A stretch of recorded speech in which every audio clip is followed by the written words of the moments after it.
Current ఇయ్యలే, ఏది లేదు, అంత పట్టిదే గ్యాస్. మాట్లాడు, చెప్పుడు, మోసం చేసి పోవుడు. మనం గొర్రెల్లాగా మన దగ్గర అడిగే నాయకులు లేడు, నిలదీసేవాళ్ళు లేడు, అందరు కట్టుబానిసలు అయిపోయారు. ఆ పరిస్థితులలో మూనిగే నక్క మీద తాటికాయ పడ్డట్టు ఆనాడున్న ముఖ్యమంత్రి చంద్రబాబు నాయుడు కరెంటు ఛార్జీలు పెంచాడు, భయంకరంగా పెంచాడు. తెల్లారి నేను ఒక ఉత్తరం రాసిన, నీ కరెంటు ఛార్జీల పెంపుదల వాపసు తీసుకో, లేకపోతే ఈ సమైక్య రాష్ట్రంలో మాకు న్యాయం జరగదని నేను ఉద్యమానికి పోవాల్సి వస్తుంది, తెలంగాణ కోసం కొట్లాడాల్సి వస్తుందని చెప్పి రాసిన. ఆయన తీసుకోలే. కొంతమంది రైతులు పాపం పోరాటానికి వచ్చింది.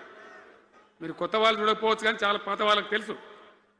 పోరాటానికి హైదరాబాద్కి వస్తే నిరసన తెలపడానికి పట్టపగలు 11:30 గంటలకు బషీర్ బాగులో ఇష్టం ఉన్నట్టు విచ్చలవిడి కాల్పులు జరిపి చంపేస్తే 3 రైతులు అక్కడికక్కడనే ప్రాణాలకి చచ్చిపోయారు.